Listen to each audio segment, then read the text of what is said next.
So I want to dive right in here to this deadly fire in China, this heartbreaking situation. Can you tell us what unfolded there?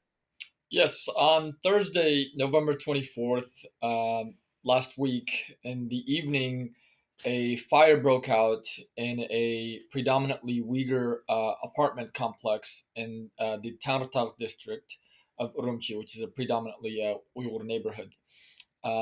And it took over 3 hours before the Chinese officials could respond and put out the fire, including firemen, which was actually very tragic. Uh, Officially, the Chinese government claims that 10 people died, but based on what we know from our diaspora community who had relatives that died in the fire to social media posts of family and friends of those who died in the fire, there's upwards of 44 people who died, and the 44 number was actually asserted by Chinese hospital workers who took to social media and stated that they received 44 dead bodies, um, most of them burned, and this tragic incident sparked the Chinese colonists in East Turkestan to take to the streets because they were worried that if something similar happened, and with this so-called COVID, quarantines and lockdowns that the Chinese government has been imposing, they'll end up dead like the Uyghurs as well. And this then sparked, global, national demonstrations all across China, where people, from Shanghai to Beijing to Hong Kong, took to the streets to protest the draconian COVID policies that have been in place for the past 120 or so days. So, just to kind of backtrack a little bit on this 3-hour timeline, because that's something that is incredibly shocking. If there's a fire somewhere, you expect that firefighters are going to get there quickly. They're going to take that fire on. It may be a challenge, but they're going to get people out.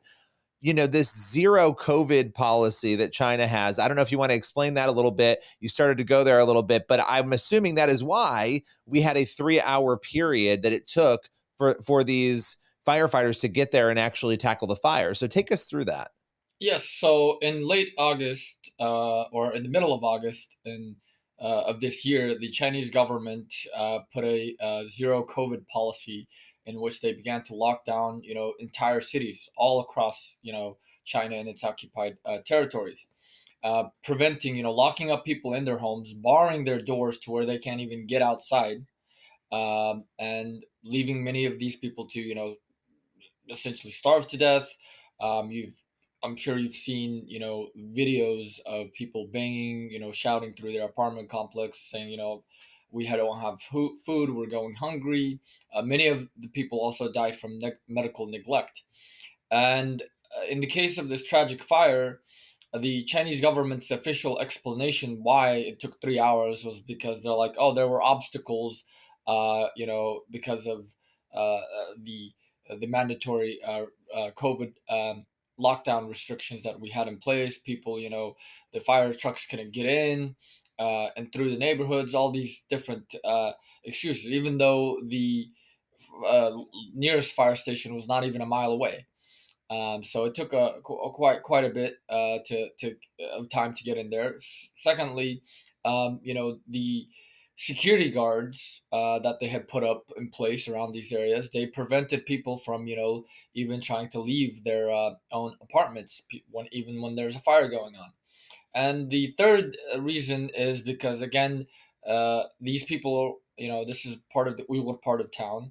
These people are ethnically Uyghur, and the Chinese government has been waging an intensive campaign of genocide against them, and spreading, state-sponsored, discrimination and racism, to where the firefighters and police forces were mostly Chinese.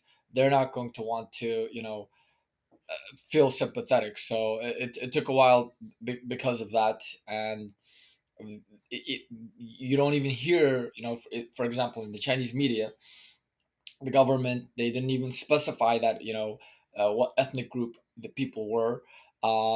if it had been, Han Chinese, you bet the Chinese government would make that clear. If there had any been a single Han Chinese that had died in that fire, you would see, millions of Chinese people pouring out their hearts for that single Han Chinese person. But you don't really see that happening with the Uyghurs because of, one, the ongoing genocide, two, the way that the Chinese government has demonized Uyghurs as so-called, barbarians, terrorists, extremists, separatists, what have you.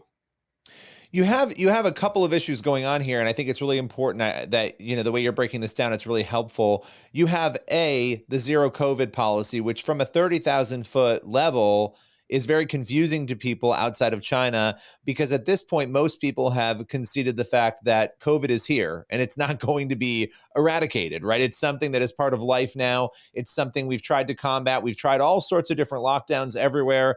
This was not something that worked, right? And so you have a situation where people are being restricted in their everyday life. You already have a regime in China that restricts everyday life normally and monitors people pretty closely. And so you have that frustration going on, right? Correct? Would I be correct in stating that? Yes. Then, secondarily, now you have a situation where this building, there were Uyghurs living in this building. It was a part of town where lots of Uyghurs are. And so, with that issue, you then have the genocide, which you brought up. Before we even continue, can you just, I know this is a complicated issue, we've talked about it before, but for those who are not aware of what has been going on with that genocide, can you just give a little bit of background there so people understand why this particular group of people might not have been given, as you were stating, the same treatment had they been Chinese? Yes. So in late 1949, on October 12th, 11 days after the Chinese Communists came to power, they launched an invasion of East Turkestan and overthrew the independent East Turkestan Republic on December 22nd, 1949. Since then, they've been waging a systematic campaign of colonization and occupation. They've been settling millions of Chinese colonists into East Turkestan, and putting forward discriminatory and racist policies to either assimilate or eradicate the Uyghurs. By 2014, after Xi Jinping took the helm, he began pushing the issue of Chinese national rejuvenation, stating that everyone must become Chinese. That all these people living under China, they have to speak Chinese, they have to act Chinese, they have to be Chinese. And so you have the Uyghurs who have persistently resisted against Chinese occupation, Chinese colonialism. And starting in 2014, the Chinese government began to send Uyghurs in mass into concentration camps. By 2019, the US Department of Defense estimated that at least 3 million Uyghurs and other Turkic peoples were sent into concentration camps, which the Chinese government claims are so called vocational training and re education centers or counter extremism centers. In these places, they're subject to torture, sterilization, rape, organ harvesting, and millions are then subsequently used. They become enslaved and used as forced labor to produce the cheap products that are then exported worldwide. By 2021, it was the initially the Trump administration. On the last few days in their administration, they officially designated China's atrocities against the Uyghurs as genocide, and this was followed by similar designations by over a dozen European parliaments, including Canada as well. Um, and so, over these years, especially with the COVID, we are afraid that the Chinese government has been using these COVID lockdowns to mask its ongoing genocide in East Turkestan. They're building more and more, concentration camps and stating that, oh no, these are quarantine facilities. A lot of Uyghurs have, been neglected and left to die, in their homes. They've been, they didn't give any medical treatment or anything. So this is why, with the Urumqi incident, the fire incident, it's the same thing. It took 3 hours for them to respond because they because of the systematic racism that already exists, and the Chinese government, they really didn't want to do anything, but they had to anyway, and they decided to take their time in responding. And the firefighters, even them, they're like, oh, our hoses weren't long enough. Okay, your hoses weren't long enough, that's understandable, but you have axes, you have other things to where you can rush into those buildings and prevent, allow these people to escape. Because the way they have these under these COVID lockdowns is they have literally bolted your door from the outside to where you can't even go outside. You're locked in, essentially. There's no way out for you. You're essentially imprisoned in your own home. It's you're in prison, but it's in your own home. You might have a little bit, comfort, being that it's not as dark as a prison, but technically you're still imprisoned. It's such a tragedy. And after that event happened, what do you make of the fact? And I know that you held a large event today and a protest outside the U.S. State Department. But when you take this issue broader and you're seeing all different reports, I saw one report that there were 16 confirmed locations of protests and many others, dozens of other protests in cities and universities across China, that this apartment incident, because of the zero COVID policies, seem to really spark, for the first time we've seen potentially in decades, a lot of frustration, protest, and furor throughout the country. What do you make of that? As somebody who obviously has monitored and looked so closely at some of these issues. Well, the Chinese people, I think they are fed up, and I think the fact that there isn't a lot of crackdowns, in the sense that they didn't brutally crush it like they did in Tiananmen, or like the way they do with Uyghur protests in East Turkestan, shows that I think there are people in the Chinese government itself who are tired of this lockdown. I think Chinese elites, some of them, that are outside in the peripheries of the Communist Party's core, are letting this happen, because one, they're fed up. This COVID lockdown, zero COVID lockdown, has impacted many Chinese companies very negatively, to where they're losing a lot of money. And when you have senior Chinese elites who have investments in certain companies, they want to protect that. That's why I think they're allowing these demonstrations to happen.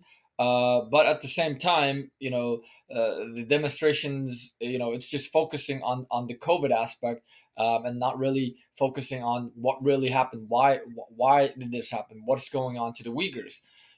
So it's kind of deflecting from that. Yeah, and I think that's an important part of this story. And I appreciate that you have come on today to talk about that, because it's not being reported necessarily. And all of the outlets, you're seeing this horrible event, but you're not necessarily understanding the people it affected and the history that you gave us there to help us understand that. I appreciate you coming on and taking the time today. We'll have you back again very soon.